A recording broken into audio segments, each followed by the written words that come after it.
E a gente está de volta com a Amazônia em Debate e agora discutindo a reforma do plano diretor da cidade de Manaus, com o diretor-presidente do Implurbe, o arquiteto Roberto Moita, e agora a participação também do capitão Muniz, que é o chefe da seção de operações do Corpo de Bombeiros do estado do Amazonas. Capitão Muniz, essa questão, por exemplo, da Boate Kiss no início do ano, lá em Santa Maria, chamou o país inteiro para uma nova tomada de posição, novos procedimentos. O senhor acredita que precisa de novos procedimentos que chegam ao plano diretor ou a lei suficiente que não estavam sendo respeitadas? Oportuno aí o seu questionamento, Elias. O estado do Amazonas hoje, ele possui, já tivemos a oportunidade inclusive de debater isso aqui, a lei 2812, que ela é de 2003, regulamentada pelo decreto 5246 de 2004, que no decreto ele estabelece todas as instruções técnicas que as edificações e áreas de risco no estado do Amazonas devem possuir no que tange aos seus sistemas de segurança contra incêndio e pânico. Obviamente que quando você vê uma situação daquela da Boate Kiss, né, que dezenas de pessoas ali foram vitimadas, o clamor popular pede que o Estado dê uma resposta até mais contundente no que tange a fiscalizações e coisas dessa natureza. No entanto, a lei ela existe, entendeu? A lei existe e nós já debatemos em diversos fóruns que as pessoas quando começam a construir os seus estabelecimentos, muitas das vezes tentando aí, achando que sai mais barato construir na ilegalidade, não observando os preceitos da legislação nesse sentido, acabam construindo às escuras. E aí quando vem a fiscalização, obviamente pegam as pessoas aí em seus estabelecimentos sem as devidas licenças, seja do Corpo de Bombeiros, dos diversos órgãos, das diversas secretarias da Prefeitura. Por quê? Porque elas não construíram observando a legislação vigente. Eu digo mais, é muito mais barato você construir dentro da lei do que fora, porque fora da lei que quando acontece o problema, acontecem as tragédias. Quando você não tem a estrutura de segurança, seja ela não só do Corpo de Bombeiros, mas as licenças sanitárias que podem causar diversos danos às pessoas quando frequentam os estabelecimentos, quando acontecem os problemas é que você vê que poderia ter mitigado ou simplesmente eliminado se tivesse observado as diversas regulamentações que existem no processo construtivo. Agora, seria redundante que alguns princípios da lei que o senhor acaba de mencionar fizessem parte do plano diretor? Obviamente, o Corpo de Bombeiros ele trabalha integrado com a Prefeitura, né? Isso aí, a Prefeitura sabe disso, a Prefeitura para liberar os alvarás de funcionamento, ela pede o auto de vistoria do Corpo de Bombeiros, isso não é novidade para nós que estamos nas instituições. A questão é que, como isso já foi mencionado, Manaus ela é uma cidade de centenas e centenas de anos, ela foi construída quando não se falava em plano diretor. Então as ruas foram feitas e foram habitadas de forma aleatória. Então hoje o poder público procura ajeitar esse caos que foi construído lá no início, há 100, 200 anos atrás.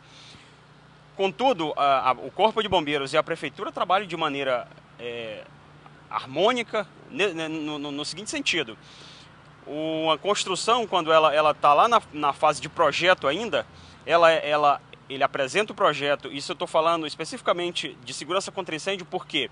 Porque é uma das fases, é um dos projetos que o proprietário, o empreendedor, tem que apresentar na Prefeitura. Então ele apresenta o projeto lá no Corpo de Bombeiros, ele é submetido a uma análise. Essa análise, aprovado na análise do Corpo de Bombeiros, ela volta para o proprietário para que ele execute esse projeto conforme foi projetado. Depois disso ele solicitou uma vistoria do Corpo de Bombeiros para atestar que o que ele colocou no projeto foi de fato colocado na planta, na instalação propriamente dito. E a partir daí nós emitimos o auto de vistoria do Corpo de Bombeiros. Que esse auto de vistoria do Corpo de Bombeiros é um documento que a Prefeitura exige para emitir o alvará de funcionamento do estabelecimento. Presidente do Implurbe, arquiteto Roberto Moita, nós vamos travar uma discussão no sentido de aumentar o número de pavimentos aqui na cidade de Manaus. Hoje já se permite 18 mais 3 andares na base, que são para o uso comum. Como é que deve ficar essa discussão? Então, a proposta que foi elaborada o ano passado pela Prefeitura foi de acabar com essa distinção de 3 andares na base, mais 18 e mais o duplex de cobertura, que dá um total de 22 pavimentos, né? Então, mudou-se o conceito e passa a ser 24 pavimentos acima do nível do solo, qualquer que seja como limite, como teto, né? Mas isso ainda assim isso é restrito a poucas regiões da cidade. São regiões que têm ruas largas, os afastamentos que são exigíveis em Manaus entre as edificações exigem que os terrenos sejam relativamente grandes. Então, isso é muito importante. Isso é importante, inclusive, para o combate de incêndio. Para o Corpo de Bombeiros, uma das instruções técnicas, Elias, é o acesso de viaturas do Corpo de Bombeiros. Existe parâmetros técnicos para você colocar os acessos dentro dos condomínios, a largura das vias, a altura dos portões. Então, tudo isso aí são parâmetros técnicos que o plano diretor leva em consideração para poder, obviamente, ser devidamente consolidado. Exatamente. Pois bem, Moita. Então aí, desses 24 pavimentos, na verdade, a gente teria um aumento líquido de 2 pavimentos em relação ao que tem hoje. Portanto, nada substancial, né? Agora, no sentido de aumentar esse número de pavimentos, a gente também tem que ter uma avaliação de como é que está a caixa viária, não é verdade? Exatamente. Porque automaticamente, no momento que você verticaliza, você traz muito mais automóveis para aquele local, né? E aí a caixa viária é que sente a pressão. Exatamente, Na verdade, a gente tem uma cidade com um sistema viário muito deficitário, né? E existe uma distinção muito grande entre um edifício residencial de 70 ou 100 apartamentos em relação a uma edificação do mesmo tamanho se ela for comercial. Porque a edificação comercial ela gera viagens, né? Todo escritório recebe 2, 3, 4 pessoas por dia. Um consultório recebe 10, 20. Então, tem uma distinção muito grande entre os edifícios comerciais e os edifícios residenciais. Inclusive na vaga de estacionamento. Também, exatamente. Porque aí o comercial exige muito mais vaga de estacionamento para quem trabalha e para quem vai ser atendido naquele ambiente. Vai ser visitado, exatamente. Então, esse aí... E a gente vê de maneira assim, muito particularizada que em Manaus as pessoas ainda levam... Elas têm pouco caso para a questão da vaga de estacionamento. Então, mas isso, na verdade... No setor empresarial, vamos dizer, mais maduro, isso já é uma verdade há muito tempo. Já foi, exatamente, então, já foi sobrepujado. Já é aquela expressão americana, né? Sem estacionamento não há negócio. Então, isso faz parte já da cultura da cidade. O maior problema são os pequenos negócios, esses que ficam em vias, que são vias de grande tráfego, onde se tem vaga, tem pouca vaga, os carros vão manobrar, criam retenções, né?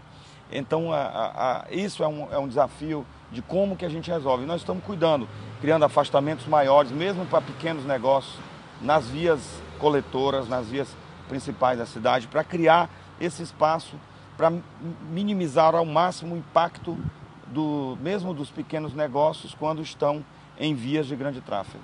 Pois bem, vamos agora para o nosso último intervalo comercial e no último bloco a gente vai falar um pouco ainda de plano diretor, mas também vamos voltar a falar um pouco da Ponta Negra.